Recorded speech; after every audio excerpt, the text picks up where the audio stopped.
Hey, what's up? I really gotta get a teleprompter for these. But anyways, Law 16 of the 48 Laws of Power. It's a pretty good story. Use of absence to increase your respect and honor within a group of people or maybe with an individual person. A quick look at this rule. When you use absence to increase your respect and honor, you got to make sure you don't become too common within the groups that you frequent. When you're seen too often, people sort of get sick of you. They don't really give you that much thought. Temporarily withdrawing yourself from a group can create a sense of admiration for you. People will think, well, where'd he go? What is he doing? Must be up to something. And people will start talking. You got to learn to leave, and that will go ahead and create a value of yourself through scarcity. We're going to look a little more thoroughly into this law. We have a story here about both the transgression, so when this rule went wrong, and also an observance, so when it went right. It's all one story. So this is Law 16 of the 48 Laws of Power, using absence to increase respect and honor. So we're going to go way back to the Middle Ages. We have Sir Guillaume de Ballon. He was a troubadour, a knight, and most relevant to this story, he was a romantic.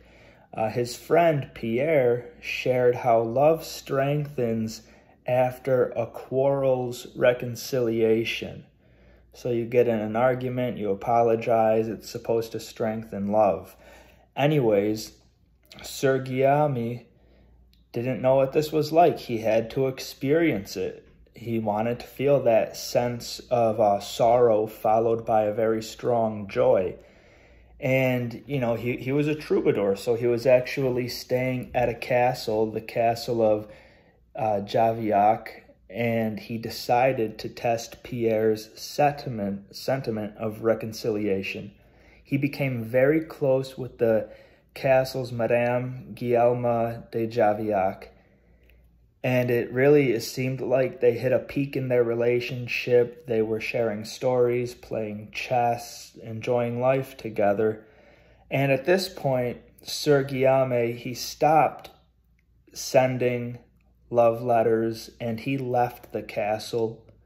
He stayed away from the festivals and the hunts, and this drove Madame Guillaume absolutely mad. She needed more of him just from that slight absence. She sent messengers in attempts to find the knight, and there was no avail there. He turned the messengers away. He wanted to make her angry, and he wanted to beg for reconciliation. He had to know what it felt like to fix a quarrel with his lady, just like Pierre did.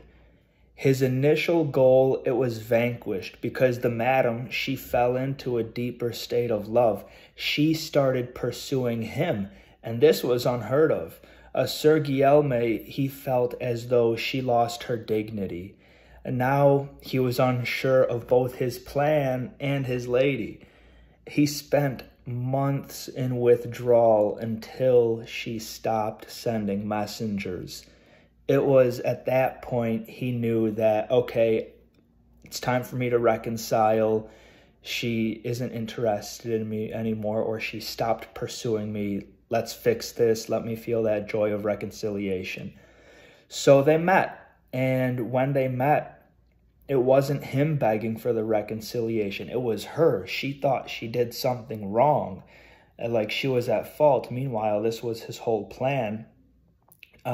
She just fell deeper in love, and he didn't find the reconciliation that he was looking for. That's when he began to hurl harsh words and threatening gestures towards her. This is crazy. So they were getting in another argument because he had to know what does reconciliation feel like. He wanted her to not like him just enough so that he could get her back. Sir Guillaume de Ballon woke up the next morning after throwing those insults. He woke up in regret, He went back to the castle, and she ordered servants to chase him away. He went back to his chamber, and he cried. This whole thing, this is the transgression. This is where the mistake was made. A year passed, and the terrible absence only inflamed their love. He wrote a beautiful poem for his lady. He explained what he had done and just begged for forgiveness. Eventually, she remembered his songs, his figure, his skills, and she wanted him back. But it wasn't that easy. As a penance for his cruelty, she ordered him to remove the nail of his little finger on his right hand and to send it along, describing his miseries. He obliged and was able to experience that ultimate taste of reconciliation, even more than that of his friend Pierre. So it wound up working for him, but there was that moment when it wasn't working. It wasn't working when he found her pursuing him. Something happened there. We'll look into a quick interpretation of this. Sir Guillaume, he sought reconciliation, but first he found out about the law of absence and presence. So when you start an affair like this, strengthening a bond with your lover, whatever you want to call it, when you start that affair, you want to heighten your presence, because if your absence starts too early, you're going to be forgotten. Emotions have to be engaged to the point of crystallization, and that's when absence will inflame and excite that relationship.